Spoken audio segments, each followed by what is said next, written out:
क्या कर रही थी यहाँ? सब वो लाइट ऑफ करने आई थी। आइंदा से बिना पूछे मेरे कैबिन में मत आना।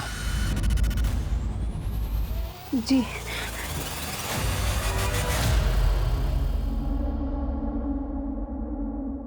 पल्लवी, तुम रो क्यों रही हो? जीजू, मैंने ऑफिस के पैकेट्स देखे।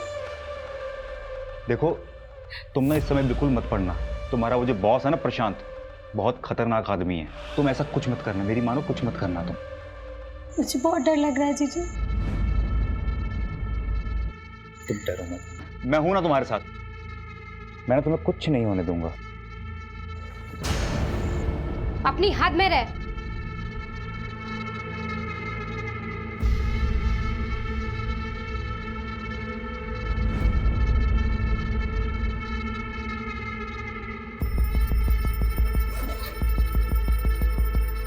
पल्लवी, ये कैसे कपड़े पहन के रखे हैं? ढंग के कपड़े नहीं पहन सकती? दीदी, मुझे समझ नहीं आता कि औरतों की ऐसी क्या मजबूरी होती है कि पति की इतनी बड़ी गलतियों को बस ऐसे ही इग्नोर कर देते हैं। ठीक है, छोटे कपड़े पहने, स्किन दिख रही है, इसका मतलब ये नहीं है कि इनविटेशन मिल गया कि चाहे जब आओ चांस मारो। अच्छा मेरी बात सुन, ये क्या कर रही है तू? मैं जा रही हूँ। कहाँ जा रही है? अपने एक दोस्त के यहाँ कुछ दिन वहीं रहूंगी और उसके बाद रेंट पर शिफ्ट हो जाऊंगी। सुन, ना तो तू कहीं जाएगी और ना ही अपने बॉस के खिलाफ कोई कंप्लेन करेगी। मैं जा रही हूँ और बाकी सामान बाद में लेकर जाऊंगी। आप सोचिए ना दीदी, जो आदमी आपके घर में रहकर आपकी बहन की इज्जत पे हाथ डाल सकता है, वो बाहर जाकर क्या कुछ नहीं करता होगा।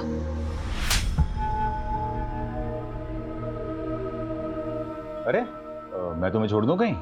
Thank you. क्या एटीट्यूड है इस लड़की में।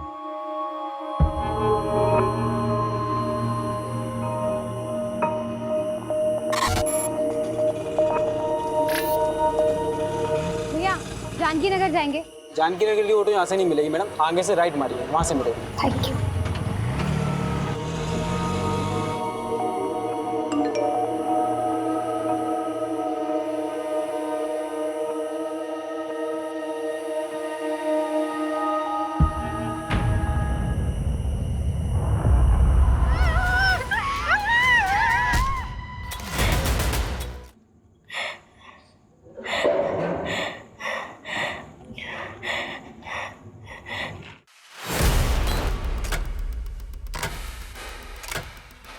जरा सी भी आवाज निकाली ना तो जान से मार डालूंगा।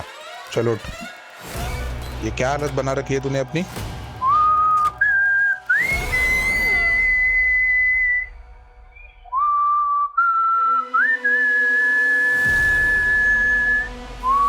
क्या कर रही हो ये सब? प्लीज मुझे जाने दो, प्लीज।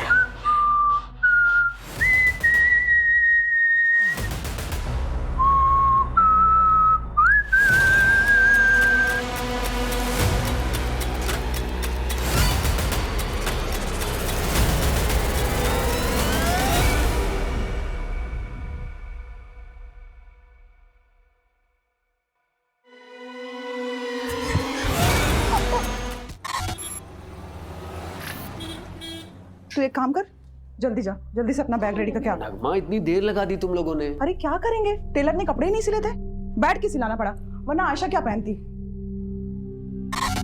बहुत लेट हो गया। नगमा, ये फातिमा को सलामी पर दे देना।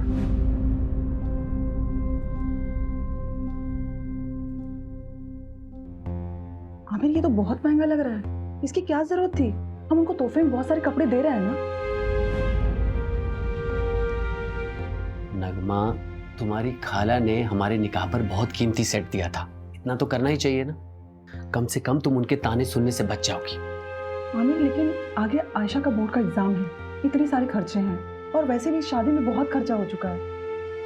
मैं मैनेज करूंगा, तुम टेंशन मत लो।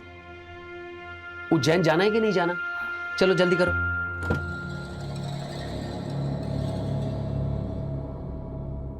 आयशा, अपना लोकेशन ऑन कर लेना और वहां पहुंचकर मुझे फोन करना। अरे आप क्यों चिंता करें, हम फोन करेंगे अब आपको। चलो अब वो टेंशन मत लीजिए, हम लोग अच्छे से पहुंच जाएंगे। ठीक है। हाँ।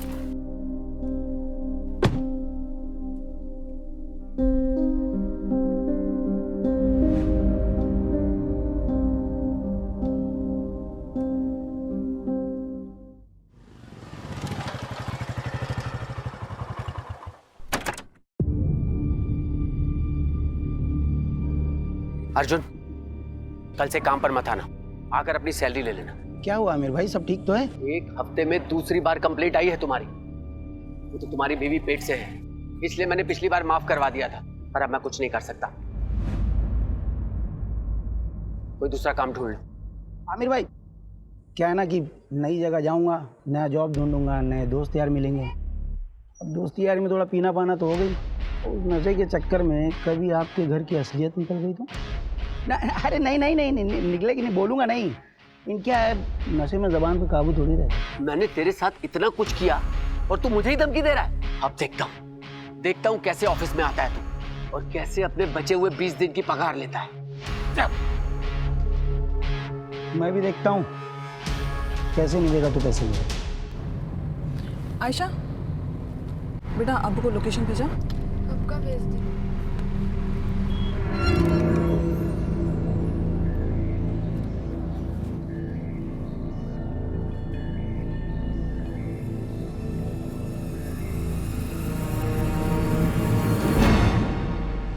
Excuse me sir, payment.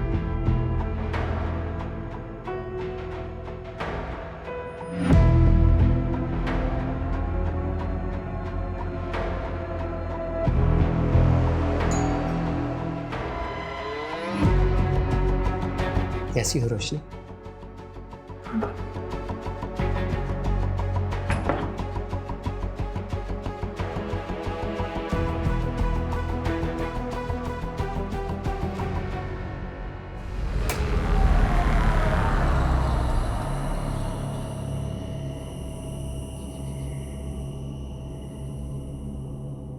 अरे रोशनी, इतना लेट?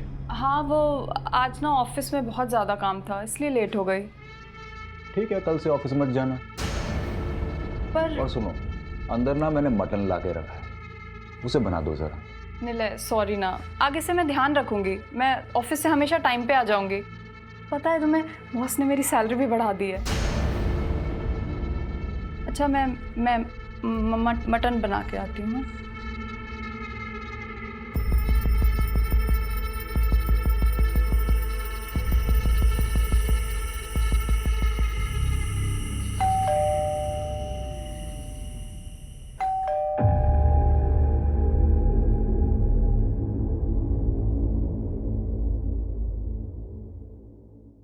तो तुम्हारी हिम्मत कैसे हुई यहाँ आने की? यहीं रुको, मैं बताता हूँ तुम्हें।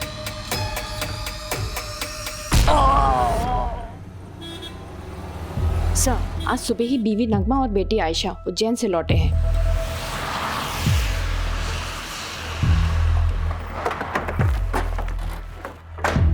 चलो साइड हटो। क्या मिला लगा रखा? चलो हटो यहाँ से। आमिर उठ जाओ, क्या हो गया? आमिर प्लीज उठ जाओ, क्या हो गया?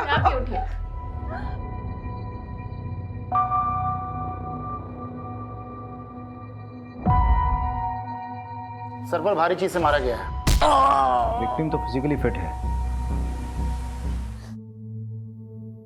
देखिए नगमा जी, मैं जानता हूं कि ये सही वक्त नहीं है, लेकिन इन्वेस्टिगेशन भी जरूरी है। आप हमें बता सकती हैं कि जब आप यहाँ वापस आई तो आपने सबसे पहले क्या देखा?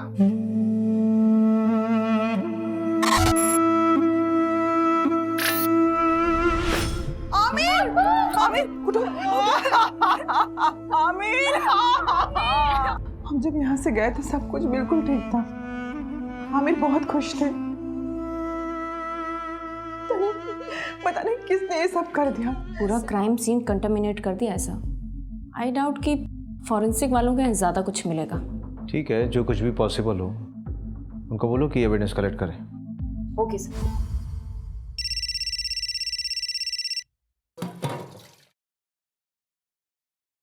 हेलो हेलो दीदी प्लीज मुझे बचा लीजिए। नहीं, मुझे नहीं पता मैं कहाँ। कौन मार डालेगा पल्लवी? हेलो पल्लवी।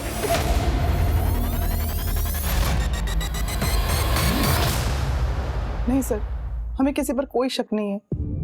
अच्छा, आप लोगों के उज्जैन जाने से पहले आमिर का किसी से लड़ाई झगड़ा हुआ था या फिर आपकी फैमिली में कोई इशू? आमिर बहुत अच्छे इंसान थे, उनकी किसी से कोई दुश्मनी नहीं थी। पानी लीजिए। घर से कोई सामान गायब हुआ था? हाँ, मेरा लैपटॉप गायब था और अब्बू का फ़ोन। ठीक है, डिटेल्स दे दीजिए। अगर इसके अलावा कुछ भी याद आए तो हमें बताइएगा ज़रूर। अभी जा सकते हैं आप।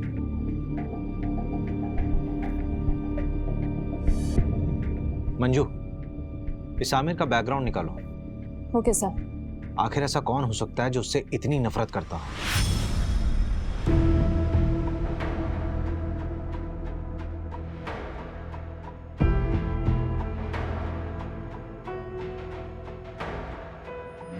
मैंने ऑफिस में के पैकेट्स देखे।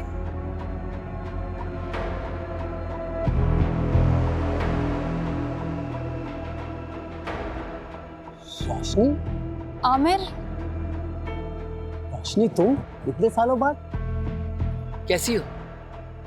क्या बात है, कुछ परेशान लग रही हो। सब ठीक तो है ना? आमिर, मुझे तुम्हारी हेल्प चाहिए। हाँ हाँ बोलो।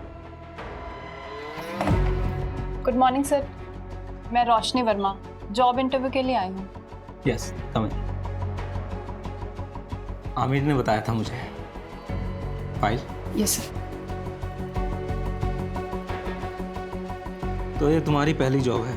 Yes sir. कंप्यूटर नॉलेज है? जी सर, पूरी मेहनत से काम करूँगी। मेहनत से नहीं रोशनी, स्मार्टनेस से काम करना होगा। करोगी ना? जी। आमिर के अकाउंट से एक होटल में रेगुलर पेमेंट्स दिखा रहा है, ऑलमोस्ट एवरी वीक। मैंने उस होटल में फ़ोन किया था तो वहाँ की रिसेप्शनिस्ट ने बताया कि आमिर यहाँ एक औरत के साथ आया करता था और दिए गए आईडी के मुताबिक उस औरत का नाम रोशनी वर्मा है। ये देखिए। इसका मतलब आमिर का एक्स्ट्रा मैरिटल अफेयर था। सर फिलहाल तो ऐसे ही लग रहा है। मैंने उस होटल की सारी सीसीटीवी फुटेजेस मंगा ली है। ये देखिए सर, ये वाली फुटेज, ये मर्डर के 2 दिन पहले की है।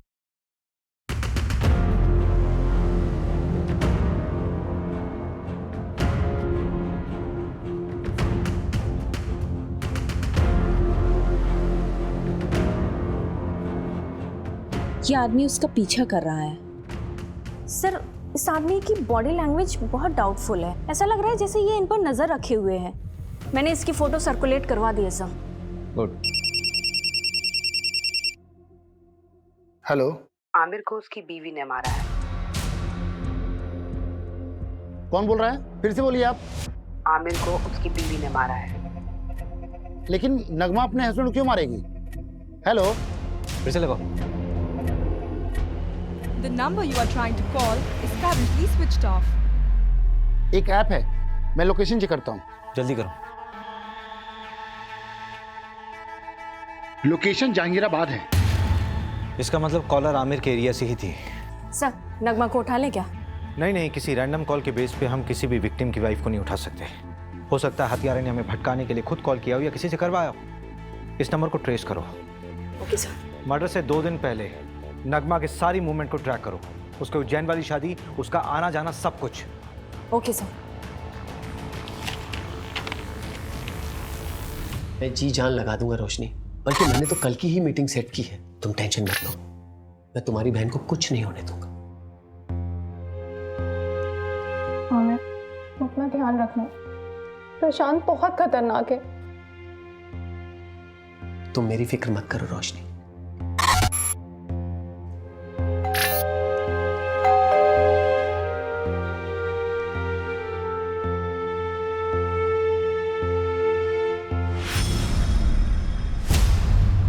हमारा कोई अफेयर नहीं था। मैं और आमिर तो एक कॉलोनी में रहते थे और बचपन से ही एक दूसरे को जानते हैं।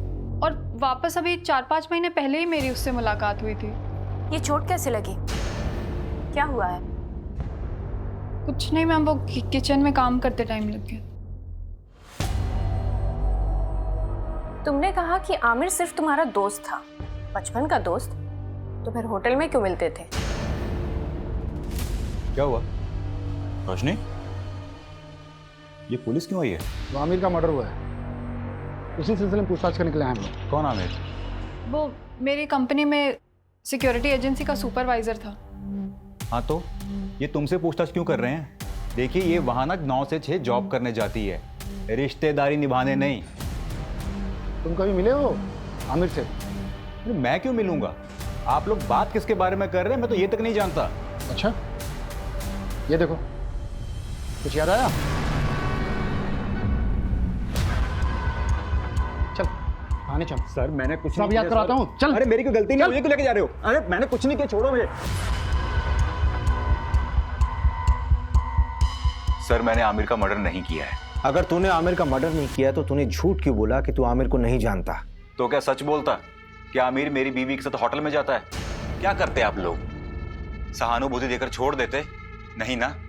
वैसे आमिर का मर्डर हुआ कभी है? 23 तारीख को। 23 तारीख को तो मैं यहाँ था ही नहीं, मैं तो इंदौर में था अपने दोस्त के यहाँ। चल नंबर बता तेरे दोस्त का। लिख लीजिए नंबर, लेकिन फोन नहीं लगेगा उसका। क्यों? क्योंकि वो दुबई चला गया है।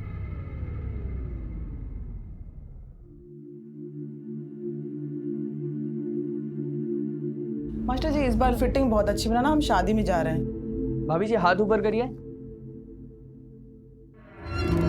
काफी पतले हो गए। मास्टर जी आप भी ना। मास्टर जी, इस काम के लिए कोई औरत नहीं मिलती आपको? आजकल फीमेल टेलर मिलती कहाँ है? इतने समय से हम कपड़े सिला रहे हैं, लेकिन हमारे मास्टर जी का हाथ कोई पकड़ नहीं सकता। हाँ हाँ, वो तो मैं देख ही रहा हूँ। आपका काम हो गया हो तो अपना सामान उठाओ और निकलो यहाँ से। बोलने से पहले कुछ तो सोचा करो।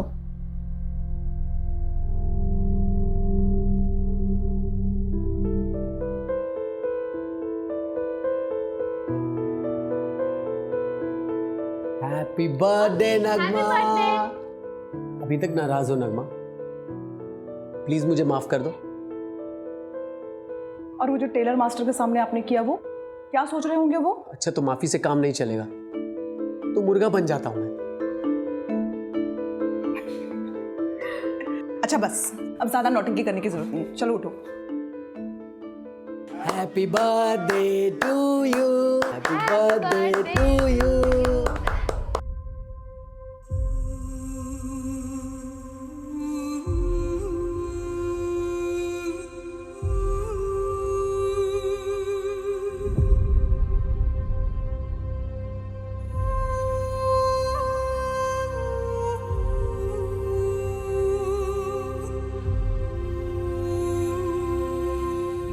सर इनिशियल रिपोर्ट आ गई है। आमिर को करीब रात 11 से 1 के बीच मारा गया था।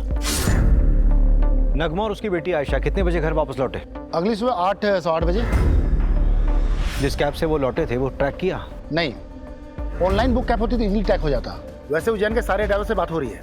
सर, उज्जैन से एक और बात पता चली है। नगमा का शादी से पहले किसी फरहान नाम के लड़के से अफेयर था। तो शादी से पहले था ना? नहीं सर, अभी भी है। नगमा जिस शादी के लिए उज्जैन गई थी ना, वहां से 2-3 घंटों के लिए गायब थी, उसी फरहान से मिलने के लिए। फरहान? नगमा 2.5 लाख है, बाकी अगर और जरूरत पड़े तो बता देना। Thank you Farhan. लेकिन नगमा, हम कब तक ऐसे चुप चुप के मिलते रहेंगे? थोड़ा वक्त दो मुझे फरहान। वैसे भी आयशा की जिम्मेदारी है मुझ पर। एक बार मैं आयशा का सब कुछ ठीक कर लूं, फिर देखेंगे। और वैसे भी मैं किसी को दुखी नहीं करना चाहती।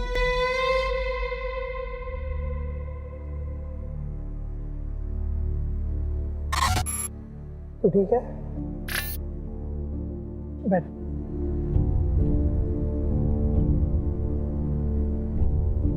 आयशा, मैं क्या कह रहा था कि हमें ना आंटी से बात कर लेनी चाहिए। देख, अभी अब्बू तो नहीं रहे ना, और मेरे घर वाले भी उंगली उठाएंगे, तो उससे पहले हमें शादी कर लेनी चाहिए ना। ये तुम क्या बात कर रहे हो सूरज? पहले कब्र के फूल को तो सूख जाने दो। आयशा, मेरा वो मतलब नहीं था। पुलिस? अम्मी फिर से पुलिस वाले क्या करने आए यहाँ? ये तलाशी ले रहा है। उस दिन भी तो आए थे, उन्हें कुछ नहीं मिला था, आज क्या मिलेगा नया उन्हें? रवि, हाँ पोस्टमार्टम और फोरेंसिक रिपोर्ट देना है। ये लीजिए। सबसे पहले आमिर के सर पर वार किया गया किसी हैवी ऑब्जेक्ट, उसके बाद 12 बार चाकू से स्टैब किया गया उसे। आमिर की बीवी और बेटी को आमिर की बॉडी यहाँ मिली थी और दरवाजे पर कोई फोर्स एंट्री के निशान भी नहीं थे। इसका मतलब यह है कि आमिर ने दरवाजा खुद खोला था। ये कांड किसी एक का नहीं बल्कि दो लोगों का किया हुआ है। किलर के साथ कोई और भी था। सर लेकिन आपको ये क्यों लगता है कि वो दो लोग थे? ये रिपोर्ट देखो मंजू, इसमें साफ दिख रहा है कि आमिर की मौत सर पे चोट लगने से और उसके शरीर में चाकू मारने से हुई, राइट? हाँ। लेकिन इन दोनों ही चोटों का फोर्स और इम्पैक्ट बिल्कुल अलग है। देखो,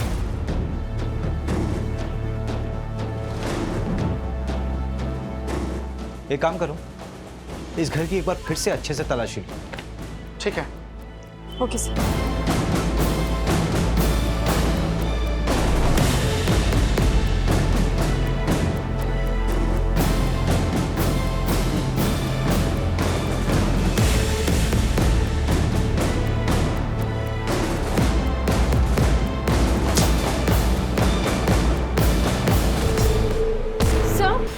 सर यहाँ ये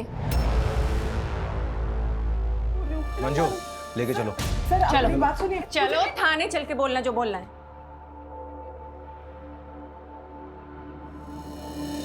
अरे मैंने कुछ नहीं किया, आप मेरी बात तो सुनो। मैंने कोई खून नहीं किया। आयशा, नहीं मार सकती हैं। हम तो शादी में उज्जैन गए थे, हम भी नहीं कर सकती हैं। आयशा, उन्होंने कुछ नहीं किया। मैडम मैंने कुछ नहीं किया, मेरी बच्ची अकेली है। अम्मी!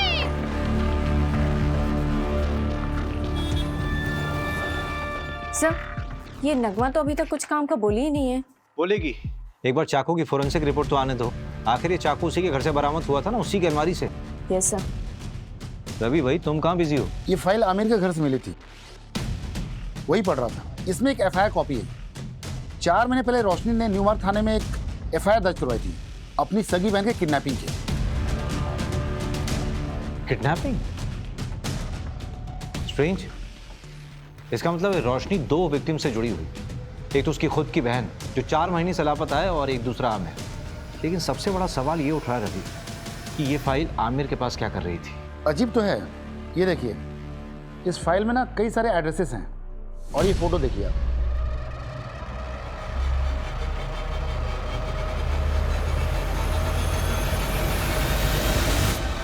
रवि कहीं उस कॉलर के बोलने पे हम बहुत अलग तो नहीं जा रहे? हम नगमा से पूछताछ कर रहे हैं और मालूम चले कि केस कुछ और ही। एक काम करो, रोशनी को थाने बुलाओ। और सर एक गार्ड के बारे में पता चला है, उसका नाम अर्जुन है। वो आमिर के अंडर काम करता था और मर्डर के 2 दिन पहले उसका आमिर से झगड़ा भी हुआ था। मैंने कांस्टेबल सिन्हा को बोल दिया उसे उठाने को।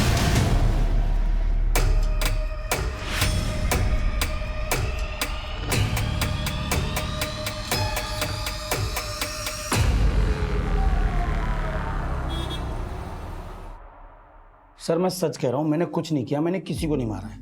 हाँ, आमिर से गुस्सा जरूर था क्योंकि वो नौकरी से निकालने की बात कर रहा था, पर उसके मर्डर के बाद मुझे किसी ने नहीं बोला कि काम पे वापस मत आओ।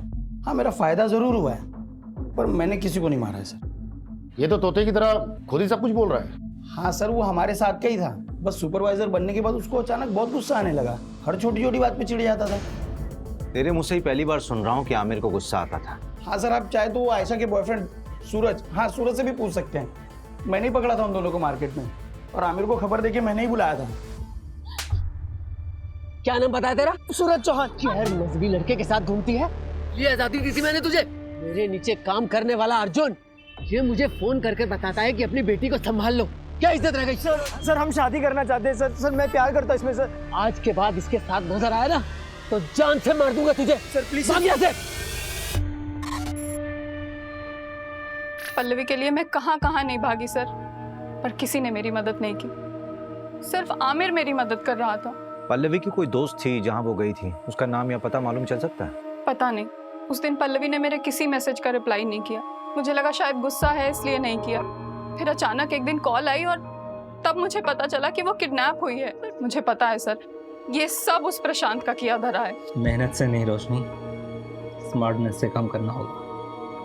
नाम के लिए तो उसकी एक कुरियर एजेंसी है, लेकिन असली पैसा बेच के कमाता है।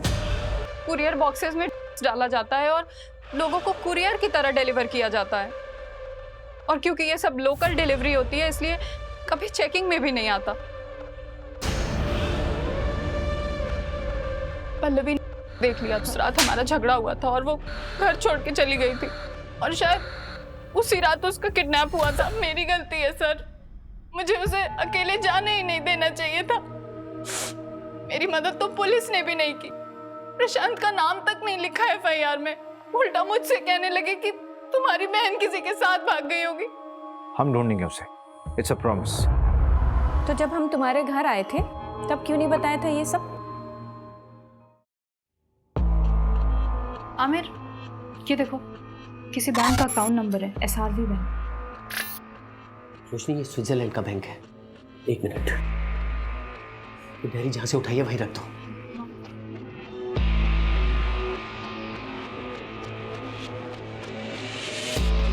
रोशनी इधर आओ।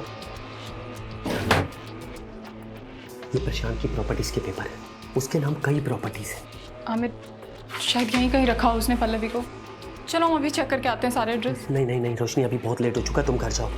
लेकिन मेरे पल्लवी, हड़बड़ी का काम नहीं, बहुत रिस्की है। हम लोग कल मिलेंगे, चलो अभी इसको वापस ले आओ।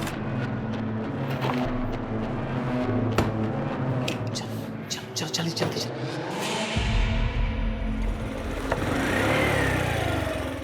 रोशनी, मैंने 3 प्रॉपर्टीज देखी हैं जो काफी टाइम से खाली पड़ी है। उनमें से एक ही है। चलो पहले ये चेक कर लेते हैं।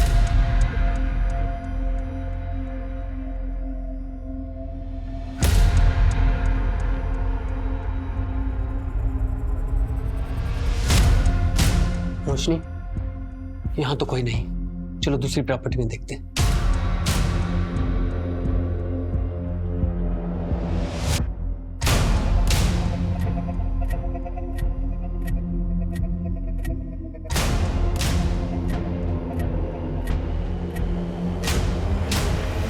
रोशनी, ये जगह सेफ नहीं है। बाकी के एड्रेस मैं कल खुद आके चेक करूंगा, तुम मत आना। अब चलो।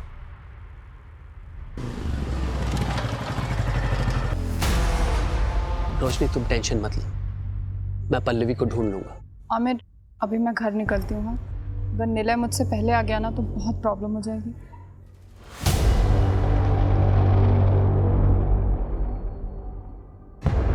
उसके 3 दिन बाद आमिर का मर्डर हो गया। मैं बहुत डर गई थी।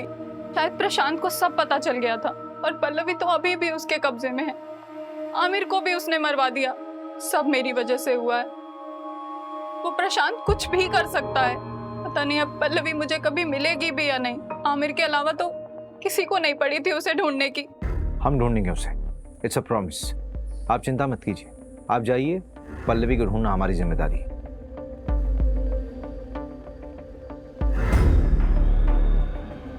रवि, जिस नंबर से पल्लवी ने कॉल किया था उसकी डिटेल्स निकालो और इस कॉलर का भी इन्वेस्टिगेशन स्पीड अप कर दो जिसने आमिर की वाइफ का नाम लिया था। इस प्रशांत को यहाँ बुलाओ। ठीक है, उसे बुलाता हूँ थाने, लेकिन काफ़ी टाइम हो गया। पल्लवी जिंदा मिलेगी मुश्किल लगता है।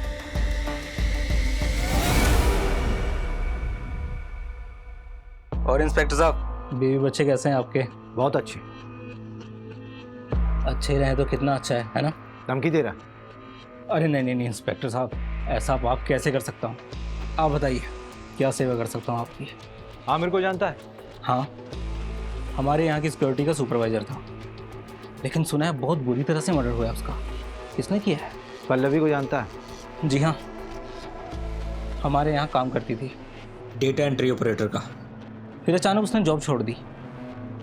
उसने मारा आमिर को। ज़्यादा स्मार्ट बनने की ज़रूरत नहीं है, सीधे सीधे बता कि तुझे कब पता चला कि आमिर तुझे इन्वेस्टिगेट कर रहा था। आमिर के लिए मैं भगवान था, वो मुझे इन्वेस्टिगेट क्यों करेगा? ऐसा कौन सा भगवान वाला काम किया आपने? उसकी बेटी का अबॉर्शन करवाना था, उसके लिए पैसे और सीक्रेट डॉक्टर का नंबर मैंने ही दिया था। डॉक्टर का कॉन्टैक्ट नंबर? हाँ बिल्कुल, आप भी जाइए, आपकी भी प्रॉब्लम है ना, वो भी सॉल्व कर देगा वो। ज्यादा बकवास नहीं। हाँ, लेडीज हैं आप, और हम लेडीज की इज्जत करते हैं, इसीलिए एक गुस्ताखी माफ कर देते हैं, वरना क्या? और क्या करेगा? मंजू, मंजू, मंजू,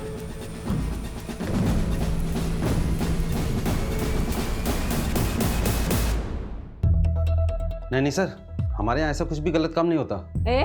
एक तो बिना पुलिस को इन्फॉर्म किए एक नाबालिग लड़की का अबॉर्शन करा दिया, ऊपर से झूठ बोल रहे हो। अभी तो सिर्फ तुम्हारा लाइसेंस रद्द करूंगी। अगर और झूठ बोला ना तो सीधा जेल में डाल दूंगी। नहीं नहीं मैडम, ऐसा मत करना। मैं आपको सच्चाई बताता हूँ। आमिर 4 हफ्ते पहले ही आया था अपनी बेटी को लेके अबॉर्शन के लिए। आयशा, अभी तो सिर्फ 2 महीने हुए हैं, अभी तो अबॉर्शन हो सकता है। और आमिर, तेरी बेटी तो अभी नाबालिग है, पुलिस केस हो सकता है। डॉक्टर साहब, मेरे बच्चे की जिंदगी खराब हो जाएगी। वो लड़का इसकी क्लास का है, उसे जब खबर मिली तो वो घबरा गया। डॉक्टर साहब, आप इसका अबॉर्शन कर दीजिए, हमें कोई पुलिस केस नहीं करना। नहीं अब्बू, जो कुछ हो रहा है तेरे अच्छे के लिए हो रहा है। मैं ताने सुन सकता हूँ, लेकिन तू ताने नहीं सुन सकती। छोटे बच्चे की परवरिश करना इतना आसान नहीं है, खासकर जब उसका बाप उसके साथ ना हो। अब्बू ने मेरा साथ दिया था। तुम्हारा अबॉर्शन हुआ तो डेफिनेटली तुम्हें सूरज से भी मिलने से रोका गया होगा। तो क्या इन सारी बातों को लेकर सूरज गुस्सा था क्या आमिर से? देखिए, ना सूरज ने अब्बू को मारा है और ना अम्मी ने अब्बू को मारा है। आप शुरू से गलत इन्वेस्टिगेट कर रहे हो। देखो आयशा, अगर तुम्हें ये लगता है कि तुम्हारी मम्मी बेवजह लॉकअप में बंद है तो तुम्हें ही उनकी मदद करनी होगी ना, नहीं तो वो जिंदगी भर किसी और के जुर्म की सजा काटती रहेंगी। नहीं, ऐसा बिल्कुल नहीं होगा। वकील ने कहा कि उनकी कल तक जमानत हो जाएगी, इसके बाद वो कभी भी जेल नहीं जाएगी। अम्मी ने कुछ भी नहीं किया है, इसलिए आप लोगों को कोई सबूत नहीं मिल रहा है। अब आप जाइए। न्यू मार्ग थाने बात हुई। लोकल पुलिस ने पल्लवी केस में प्रशांत से पूछताछ की थी, लेकिन उन्हें भी प्रशांत के खिलाफ कुछ भी नहीं मिला। हो सकता है पल्लवी अपनी मर्जी से कहीं गई होगी। जिस नंबर से पल्लवी ने कॉल किया था वो नंबर भी ट्रेस नहीं हो रहा है, फेक आईडी पे लिया गया था और स्विच ऑफ हो गया। पर सर, पल्लवी को गायब करने का मोटिव तो बनता है प्रशांत के पास। नगमा का एक्स बॉयफ्रेंड फरहान का भी कुछ पता नहीं। हाँ, एक बात पता चली है, उसने नगमा को 2.5 लाख रुपए उधार दिए थे। 2.5 लाख है, बाकी अगर और जरूरत पड़े तो बता देना। अब इतने पैसों की उसे क्या जरूरत पड़ी, ये तो नगमा ही बता सकती है। ऊपर से मिस्ट्री कॉलर का अभी तक नहीं पता लगा जिसने नगमा का नाम लिया था। टेक्निकल टीम ने बताया कि यूज किया हुआ सिम और फोन दोनों ही फर्जी तरीके से खरीदे गए थे। हो सकता है बाद में डिस्ट्रॉय कर दिए होंगे, क्योंकि दोबारा उनसे कॉल नहीं हुआ है। इसका मतलब we are back to the square one here. हमारे पास सिर्फ ये सीसीटीवी फुटेज है जो पल्लवी की किडनैपिंग साइट से हमें कैमरे के थ्रू मिली। देखते हैं क्या होगा इसमें।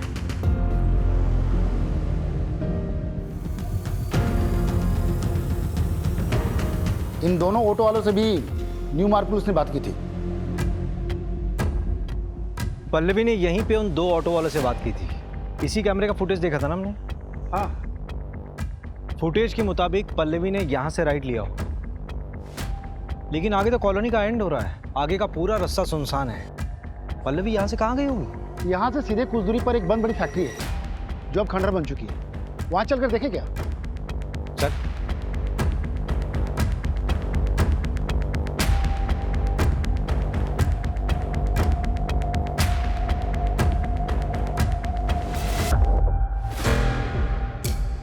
जीन्स से बांधा गया था। मेकअप का सामान,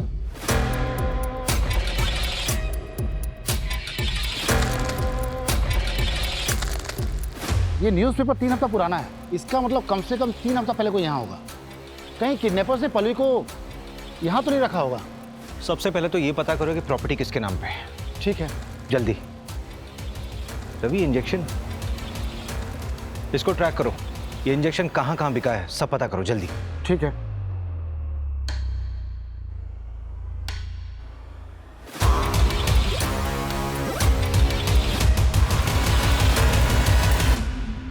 सर, इनकी बेल हो गई।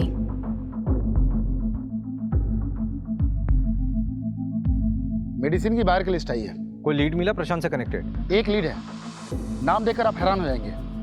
हाईलाइटेड नाम देखिए। ये आमिर इंजेक्शन खरीदता था?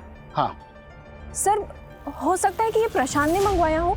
प्रशांत ने आमिर की मदद की थी वो आयशा के अबॉर्शन केस में, तो शायद इसलिए आमिर ने उस एहसान के चलते प्रशांत का ये काम किया हो। और हो सकता है आमिर को ये पता भी ना हो कि वो इंजेक्शन क्यों खरीद रहा है, क्योंकि वो खुद पल्लवी को ढूंढ रहा था। लेकिन प्रशांत के खिलाफ हमारे पास कोई सबूत नहीं है। एक है, हल्का कनेक्शन है, पर एक मिला है। जिस लोकेशन में पहुंचे थे वो एक कंस्ट्रक्शन कंपनी के अंडर है, गंगवार कंस्ट्रक्शन। और इस गंगवार कंस्ट्रक्शन प्राइवेट लिमिटेड में 21% का स्टॉक होल्डर है प्रशांत।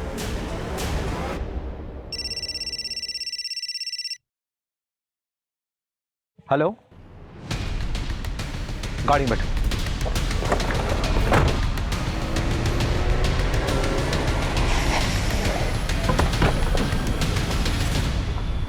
किधर?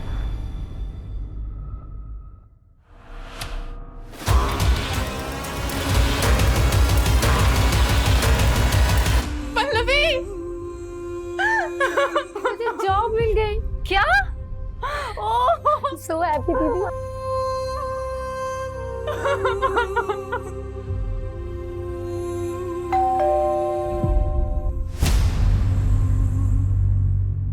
आप लोग फिर से? इस बार तुम्हें बेल नहीं होने वाली। चाकू की फोरेंसिक रिपोर्ट आ गई है, तुम्हारे फिंगरप्रिंट्स मैच हुए हैं। फोरेंसिक रिपोर्ट के मुताबिक इस चाकू में जो खून मिला है उस खून में हीमोग्लोबिन लेवल कम है और ब्लड क्लॉट थोड़ा ज्यादा। तो ये जो खून इस चाकू में मिला है वो विक्टिम के मर्डर की कम से कम 24 से 48 घंटे बाद का है, मतलब पोस्टमार्टम के बाद का ब्लड है।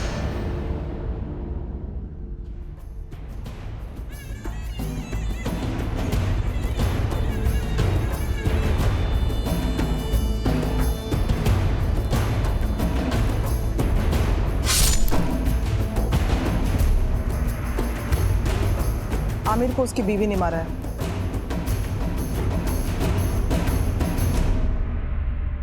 मैं अपना जुर्म कबूल करती हूँ, मैंने ही आमिर को मारा है। झूठ बोल रही हो तुम नगमा। मर्डर रात के 11 बजे से 1 बजे के बीच में हुआ। रात के 10 बजे तो तुम देवास टोल क्रॉस कर रही थी और रात के 2 बजे सीहोर टोल। इसका मतलब ये हुआ कि जब मर्डर हुआ उस वक्त तुम रास्ते में थी और करीब 3:30 बजे तुम घर पर वापस लौटी।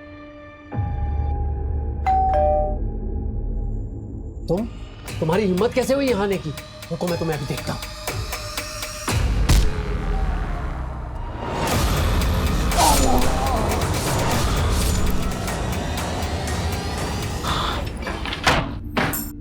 ये क्या कर दिया तूने? तुझसे मैंने कहा था ना मैं सब ठीक कर दूंगी। जाओ यहाँ से, जाओ। तू चल मेरे साथ जा। अब जो मैं कहूंगी तो वही करेंगे। चल। आयशा बोलो, क्यों किया ये सब? देखो मैं जानता हूँ तुम दूसरी कैब करके पहले ही भोपाल पहुंच गई थी और तुम्हारी माँ नगमा बाद में अकेली आई थी। देवास टोल नाके के सीसीटीवी फुटेज में तुम्हारी माँ कैब में अकेली दिखाई दे रही है। इसके आगे जाकर हमने इन्वेस्टिगेट किया तो पता चला कि मर्डर के समय तुम्हारी माँ घर पर थी ही नहीं। सबूत हैं हमारे पास। सर प्लीज, मैं आपके आगे हाथ जोड़ती हूँ, इसको छोड़ दीजिए। इसकी सजा मुझे दे दीजिए। ये अभी बहुत छोटी है, इसकी पूरी जिंदगी बर्बाद हो जाएगी। आयशा मैं तुमसे पूछ रहा हूँ, बोलो क्यों किया तुमने ऐसा? नगमा तो तुम दोनों को भगाने वाली थी, फिर क्यों? बोलो आयशा। क्योंकि मैं नहीं भाग पा रही थी। कैसे चली जाती मैं? कैसे भूलती है सब कुछ? 2 महीने में तेरा निकाह करवाऊंगा। अबू सूरज बहुत अच्छा लड़का, प्लीज हमें अलग मत कीजिए। सिर्फ सूरज से शादी करूँ। मुझे किसी और से निकाह नहीं करेगी। सोई थी क्या उसके साथ? अबू आप क्या कह रहे हैं? इस उम्र में भी खुद पे काबू नहीं है तुझे? हाँ? ये भी नहीं सोचा कि वो गैर मजहबी लड़का है। तेरी गर्मी मैं निकालता हूँ, घर की इज्जत घर में ही रह जाएगी। चल। वो मेरा रेप करता था, मेरा खुद का बाप। जो अबॉर्शन करवाया था वो सूरज का बच्चा नहीं, वो कमीना आमिर का था। तुम्हारी अम्मी ने पैसों का इंतजाम किया था तो फिर क्यों नहीं चली गई? नहीं जाना था मुझे, नहीं भागना था। जब तक मैं उस कमीने को सजा नहीं दिला देती मैं नहीं भूल पाती है सब कुछ। लेकिन अब मैं भूल सकती हूँ, चैन से जी सकती हूँ, सूरज के साथ या फिर इस जेल में, पर जी सकती हूँ। पल्लवी का किडनैप भी आमिर ने किया होगा, उसी ने उसका रेप और मर्डर किया होगा।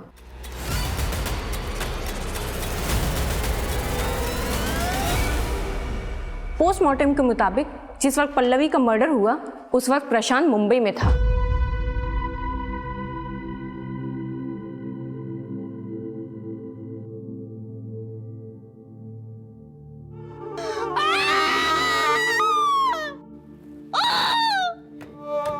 जिस तरह से इस केस में आरोपी खुद इस केस का सबसे बड़ा पीड़ित साबित हुआ है और पीड़ित इस समाज का सबसे बड़ा दरिंदा, उसको देखते हुए इस केस को रेयर ऑफ द रेयरेस्ट की श्रेणी में रखना गलत नहीं होगा। सारे सबूतों के बिना पर आमिर मलिक मर्डर केस में ये juvenile justice board Ayesha Malik को 3 महीने की सजा सुनाती है और इस दौरान वो जमानत की अर्जी भी लगा सकती है।